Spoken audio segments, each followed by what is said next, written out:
Coucou, aujourd'hui on va tenter le gel de guimauve d'Afrofly qu'elle a mis sur son blog, donc je vous mettrai le lien. Donc il nous faut de la racine de guimauve évidemment 100 grammes, donc moi je l'ai acheté, c'est décortiqué en petits copeaux. Je vais aussi rajouter de la fleur d'hibiscus, du cosgar, il nous faut des baguettes, il nous faut aussi un pot pour recueillir le gel. J'ai mon petit bec gradué pour prendre l'eau.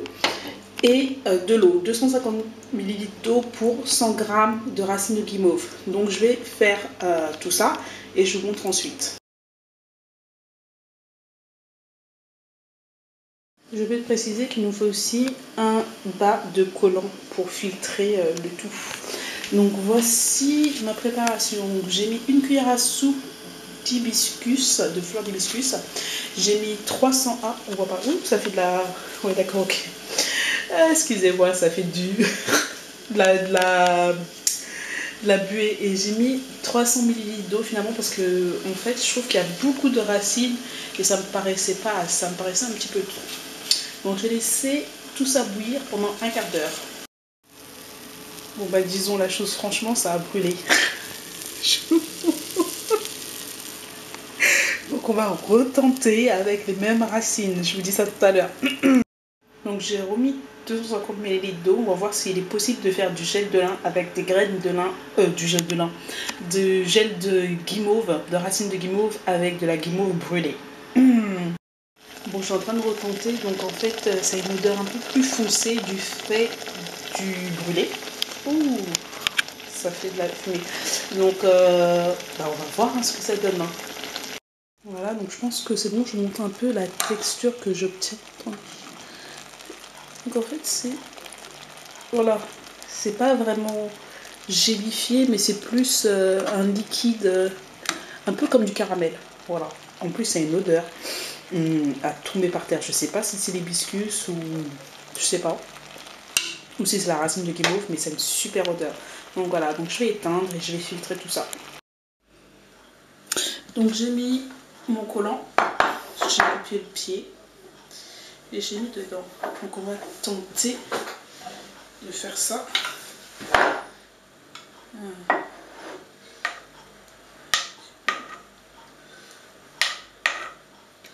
On va voir ce que ça donne.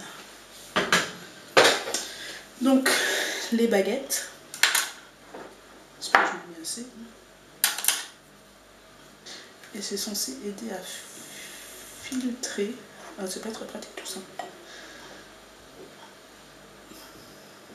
Voilà. Faut faire tomber les baguettes. Ouh, c'est chaud, ça brille. Ah, c'est chaud. Donc je presse pour en extraire le précieux liquide. Donc prenez une chaussette quand même en nylon assez solide parce que ça risque de péter.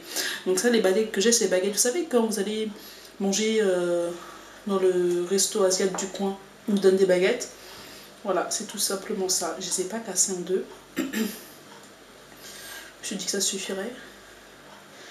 Et je presse.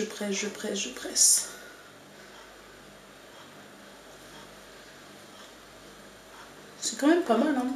Ça donne un liquide. Oui. Eh, papillon. Ça donne un liquide. Ah, je viens de toucher. C'est vraiment un petit liquide. Ouais, c'est une texture assez visqueuse. Mine de rien, un peu comme un gel. Mais c'est suffisamment liquide pour ne pas être trop pâteuse. Donc voilà. Donc vraiment, c'est pas mal quand même.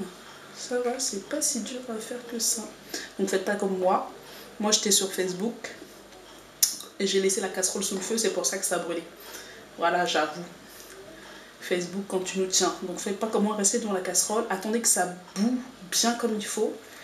Comme ça, quand ça boue bien et que vous voyez que la texture elle est un peu ce que vous voulez qu'elle soit, vous retirez du feu. Donc voilà. Oui, bon, je reviens. Voilà, j'ai terminé. Donc ce fut une bataille, donc vous pouvez le constater. Tellement ce fut la bataille, j'en ai même mis sur mon laveur. linge, je suis dégoûtée. Donc voilà, j'ai mis dedans. Bon, c'était tellement galère à faire avec les pinceaux que j'y suis allée à la One Again, j'ai fait à la main. Et donc à la fin, j'ai obtenu, on va dire, 70 millilitres de gel, loin des 200 millilitres que je pensais avoir. C'est super super dur, super galère à faire, je vais pas mentir. C'est super dur à extraire le gel. Je sais pas du tout si j'ai bien fait ou pas, mais je comprends pas pourquoi il y en a si peu alors que j'ai mis beaucoup. J'ai mis quand même 200 millilitres d'eau. Je sais pas si c'est la racine de guimauve qui a vraiment absorbé. Après c'était vraiment galère, c'était visqueux, donc c'était assez dur à extraire. En plus les miennes elles ont brûlé, donc laisse tomber. Donc je sais pas. Voilà, en tout cas c'est tout ce que j'ai eu. Donc voilà, on va tester tout ça. Me revoilà, je n'ai point pu me résigner. J'ai dit je vais refaire encore un petit peu de gel avec les racines que j'ai toutes brûlées, j'en ai rien à péter. Je vais refaire ça et voilà, c'est en train de cuire. Donc cette fois-ci je teste une autre méthode, le tamis. Donc vous voyez c'est un tamis extrêmement fin. Donc je vais tenter pour voir qu'est-ce que ça donne. Donc voilà, donc j'ai mis les racines sur le tamis et en fait ce que je fais c'est que je les presse au max. Je sais que ça ne donnera pas du tout le même résultat, mais au moins j'aurai quand même un petit peu de jus suffisamment pour remplir mon pot. Donc j'ai terminé mon gel de guimauve. Donc avec la troisième tournée, j'ai pu en faire 40 ml. J'ai pu en extraire 40 ml. Donc laisser tomber le tamis, ça marche absolument pas. Ce que j'ai trouvé de plus facile, c'est que quand la guimauve, la racine de guimauve est encore chaude, c'est plus facile d'en extraire le gel. Donc pas que c'est pas brûlant, évidemment, on ne veut pas se brûler les doigts, mais quand c'est encore chaud, c'est beaucoup plus facile et beaucoup plus productif. Donc voilà, j'ai 100 ml d'or liquide noir comme dit Fly.